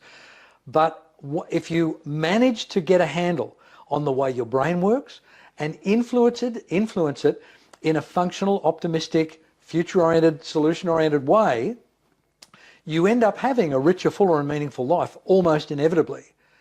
And a side effect of it is that you become happier. It's an accident. So I don't want to advocate that people seek happiness. I want to advocate that people use their fucking brains, use their intelligence. Instead of just going, oh God, isn't this awful? They go, this really sucks. What can I do about it? Now, I don't know what the answer is. And that's what I love about my job. I'm not a social worker, I'm a psychologist. I'm not interested in solving my clients' problems. I'm interested in empowering and facilitating and encourage them to find ways to solve their own problems. And when they do, what happens to their lives? And whose fault is it? Not mine. So you're saying the hope moving forward is to realise the solutions are within you? I think that's beautifully put. Thank you, Michael. You could have just said that. Yeah, why use 3 words when 100 suffice, mate? So last night we were told the police were going to come and be really rough, and a lot of people left, but a lot of warriors stayed. And here's 2 warriors. How good was that? I'm just going to play this song now by Mark. This is a great song by Mark Henderson. Get on your feet, and if you want to come back, I'm happy to have a chat about what he's just said, because I think it was a remarkable interview. Warriors. Hello. Cheers, everybody. How are you? Now, do you 2 know each other? No, we just met. So, well, what's your name? I'm Tony. And I'm Barb. And where are you from, Tony? I'm a local, but I'm sticking with you. And Barb, where are you from? And I came down from Atherton, Tablelands, far North Queensland. Wow. And now, why did you stay? Why did I stay? Because we're warriors for this... we're warriors for peace and love, and we've just really got to stay here and fight the battle. Yeah. And stand in the front line. And we put ourselves here last night. And I'm here because I know the 10-year-old boy whose funeral's on this week, and 2 13-year-old twins. Wow. Who died. From the reaction to the jab? Yeah, the back shot. The 13-year-old boys were healthy boys, and within 5 minutes of having the back, they were dead. Oh my God. And I have 13 grandchildren too, so I'm fighting. Take my hand, I am trembling. Take me to where the light is. Hold my hand and take me to the light. So she packed up all the food she could out of Room is dark and no one can put it see. all here into the van. That's where we need to be. Be the light, set them free. Come on, get on the train. No longer need to live in the pain. Station 8, platform 32. Get on your feet. Get off your knees. Find the truth will set you free. Lies are like lines in the sky. See them there, there's nowhere to hide. Like the children stolen in the island fire. People dying way too young. Sudden adult death syndrome. Doctors baffled as can be. Come on, get on the train. No longer need to live in pain. Station 8, platform 32. Get on your feet. Get off your knees. Find the truth will set you free. PM, who's at 28? Grow some balls, it's not too late. 90 years is too long to wait. Need to breathe the breath of life. Not be banned from the surgeon's knife. Bravery from a gut, just 16. Come on, get on the train. No longer need to live in pain. Station 8, platform 32. Get on your feet. Get off your knees. Find the truth, set you free. Take my hand, I'm trembling. Take me to where light lives.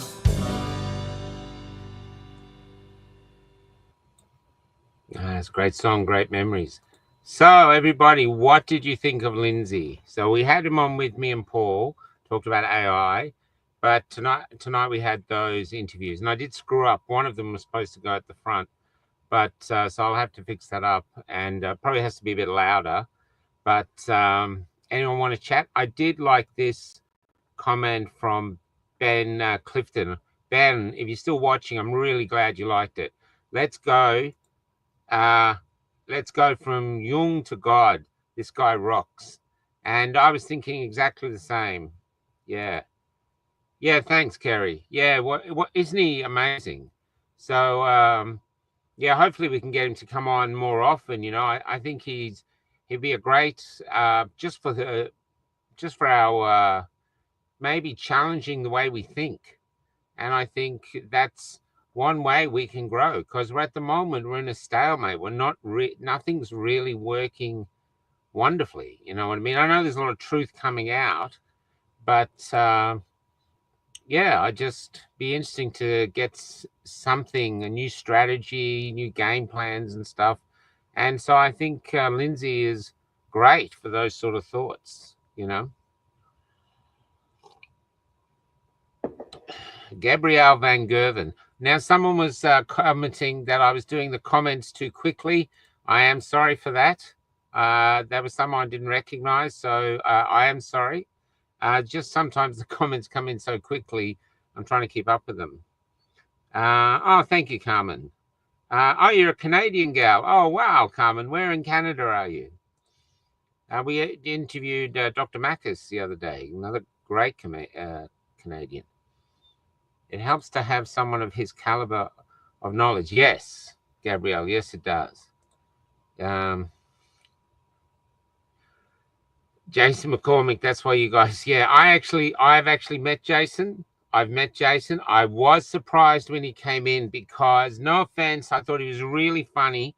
And if he's that funny, he's got to be fat and ugly. That's why he never comes on, because he thinks all I've got going for is my humor. And instead, this fucking really well-built, handsome man comes in, and I couldn't put the two together. I'm thinking, nah, this is a stand-in. You've been paid to be pretending to be Jason. But instead, no, it was this lovely guy, and he's just a lovely, lovely guy. I wish I got to spend more time with him. So yeah, so it was great. It was like meeting Martin. Martin's a great guy.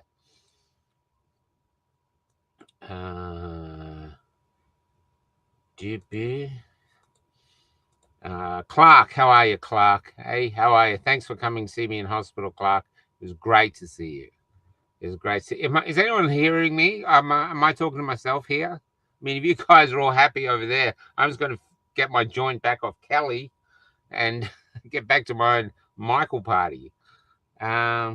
What's Lindsay's surname? Let me think. Let me see. I do know it, and I should have known it, but I was too lazy to look it up. Let me see. So it's Lynn.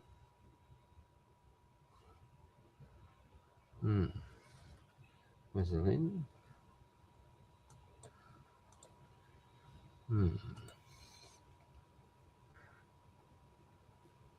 There it is. Okay, I'll just copy it.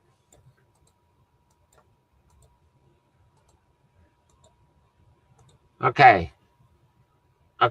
That's his name. Can you see that? Lindsay Spencer Matthews. You're going to give Jason a big head. No, we weren't that close. You know, it was more of a guy, like a brother thing, not that sort of way. Maybe he was with me, because I'm famous and all that. But to me, it was just like he was a nice guy. No, I'm stoned, Valerie. I'm actually quite stoned. It's yeah. Don't tell Lee. Don't tell Lee. But yeah, I'm a little stoned. Thank you for keeping it in on the silent type. Silent. I'm not sure what that means. Clark's not Mama's one. Michael, do you remember me visiting you in the hospital? You weren't having a good day. Yes, Karen. Yes, there was quite a few not very good days in the hospital. Yes, and I think I do, Karen. Thank you. Yeah, big AI conference will be on tomorrow. I'd like to read his book. Yes, I asked him for a link to his book. As yet, he hasn't provided. So, yeah. I'm going back and listen to just half an hour because I was too engrossed in the comments. Oh, okay, Christine. Yeah. Look, I think he's the one you could watch a few times, Yes, I can see that. Yes, Ben. And so that's why I did it. I did the interview. So even in the interview, it was quite amazing, And I really was hoping people would love it. So it was good to get it on at a good time. Yeah, I wish. And in fact, yes, Sam, I'm sorry, Sam, but if you're getting into your late 50s now, I think you're crazy if you're not doing it. I really do. I really think you're crazy if you're not doing it. It's, Pam, I'm ripped, but not as ripped as Mike right now. I'm not very ripped, Jason. I'm not very ripped. I'm more tending towards one of the Teletubbies. That's what I've got a real fear of at the moment. Oh. Okay. Sorry, I missed that. Yeah, he did have a great insight into human nature. Yeah, I thought it was really interesting. And yet, while he seemed to love humans, he didn't like them at the same time. Do you have any of that left? I used to think they're poisonous, our food, to make us sick, but then changed everything. Okay. I think that's spam, is it? It must be spam. You spam, Cara 5367? Wish he was my psychologist. Yeah, I know. I think so too. I think, yeah, he's developing an online course, so we'll keep you posted on that. But, oh, you did, Trish. Yeah, I agree, Trish. I agree. Sorry that I haven't seen that email. Yeah, I agree. I think we must. In fact, that song, The Lucky Country, this song here, let me see it. Oh, I was in the right one. So this song here, I won't play all of it. I'll just play the start.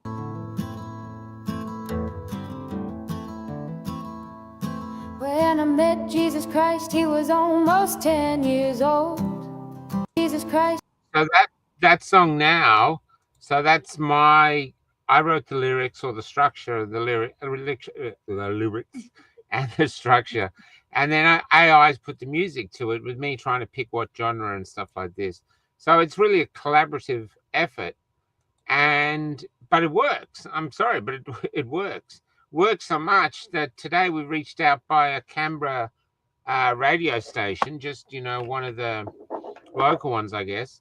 And they're going to start playing it. And so it's like, wow, I've got a song on the radio. It's quite bizarre. And yeah, it's quite bizarre. And yet, I don't know, I'd love to work with humans on it, but you just don't really get the chance and the time. And this I can just do by myself at any time. It amazes me. So I think AI, there's a lot of benefits and a lot of downsides too. I think it's a dangerous but exciting path. Excuse me, I'm going to light up.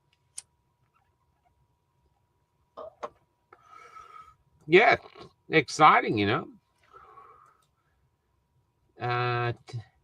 Did a mushroom tour today. Did you, Martin? Dangerous topic, mushrooms, Martin, at the moment. Play the song a bit more. Sounds cool. Okay. Years old, and he was helping his mother push a trolley full of all they owned. And because they couldn't find an inn they could get in, and this is the true story, they were heading to the city and leaving Bethlehem. Couldn't you perform a miracle? I'm out of them, he said. I tried turning nothing into warmth, but it just made my mother cry. It just made my mother cry. Mary Magdalene has become a man, and tonight he's old, and she has been riding my tram. Now it's late and she's trying to sleep beneath a poster for a bank. Your dreams are important to us as it bathes her face in isn't it amazing seeing it was in that time? Come give us your natural Manufactured. gifts. We make wealth from toil. Come pretend for history's page that we're advancing Australia fair. Let's pretend that we're all advancing Australia That's right on, Andrew. fair.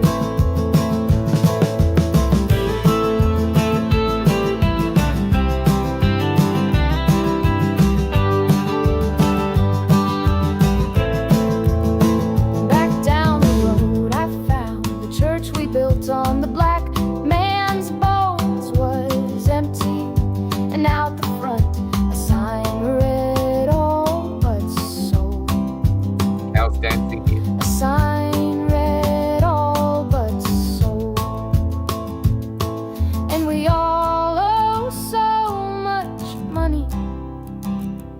but to whom we're not Wonder if those quite people would ever sure. conceive of this happening So in their head country. down, we just keep running along our fading golden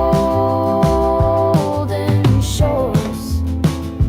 So head down, we just keep running along our fading golden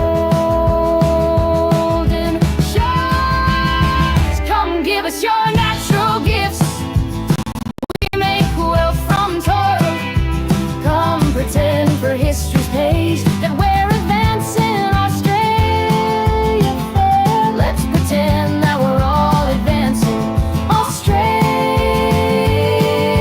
fair. Brisbane Archaic Queen.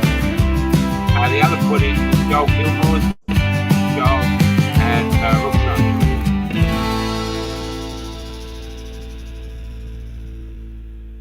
It just shows how far we've come. Look at that, you know. Yeah, so now it's going to be played on radio. So Cal has been talking about saying we should get those songs up for sale. So we'll try to find a way to do it because people want them. So that's really special.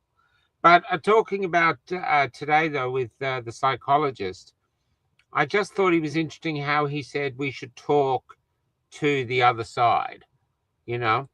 Oh, thanks, Ben.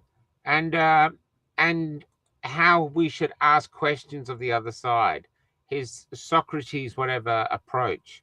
I think it's a really interesting thing to try to see if it's, you know, it's basically you're getting them saying, look, can you explain to me why I'm wrong? I want to know why I'm wrong.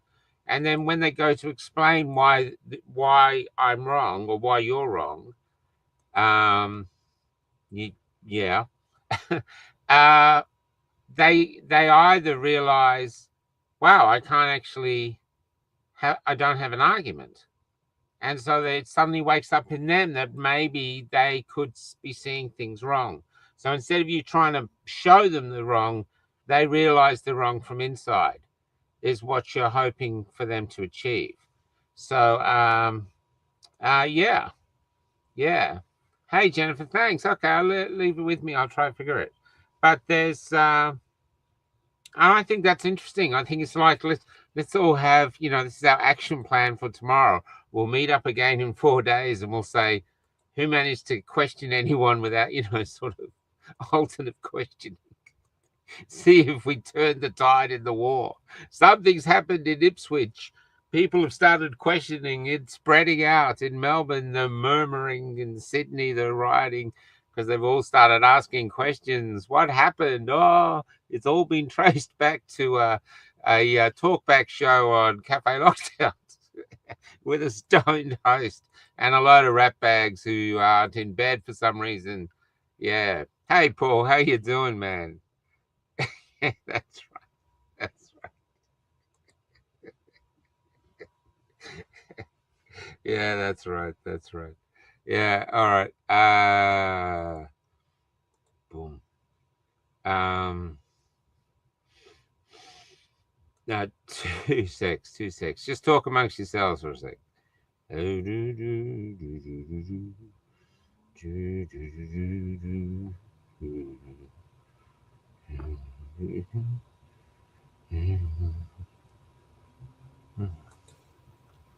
That play?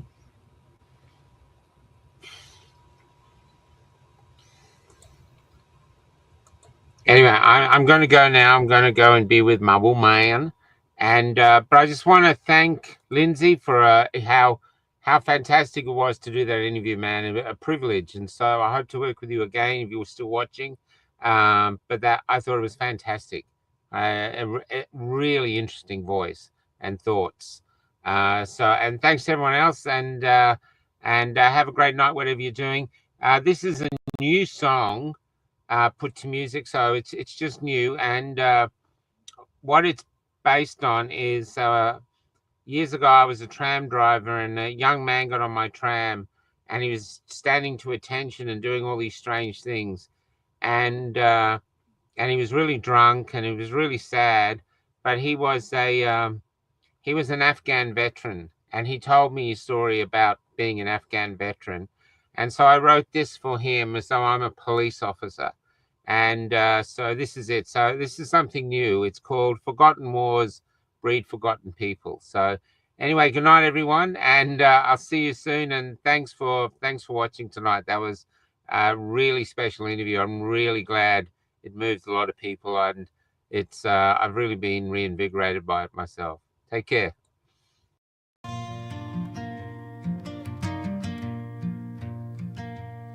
We got a call to a disturbance at the richer part of town. Found a young man standing at attention. He'd smashed a car's windows, and the way he was waiting made us both question his intentions. After we threw him in the van, my partner asked, "So where'd you get these medals, son?"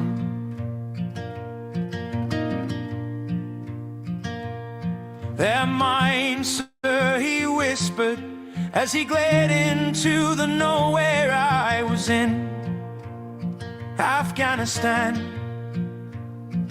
He'd been too drunk to get into the hostel that he shared with the junkies and the worn out and runaway moms. So with nowhere to sleep, he'd wandered our streets until he'd caught someone watching him like he was nothing but a bum. Forgotten wars leave forgotten people, like autumn leaves racing towards a winter's drain. But then I guess if we didn't remember to forget them, how would they ever convince us to go to war again?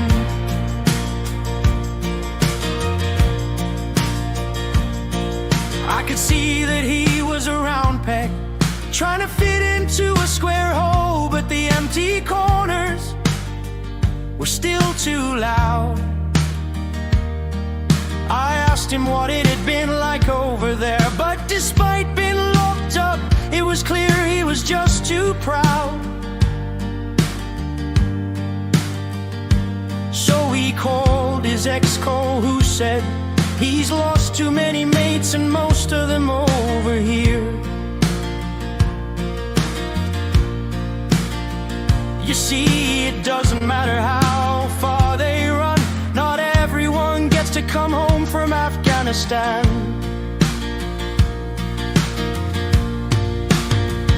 Forgotten wars leave forgotten people, like autumn leaves racing towards a winter's drain. But then I guess if we didn't remember to forget them, how would they ever convince us to go to war again?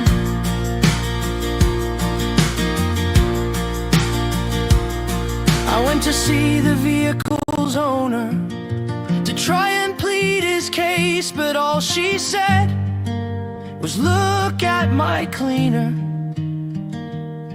I've never heard her once complain, even though, thanks to the war, she was a refugee from Afghanistan. Forgotten war.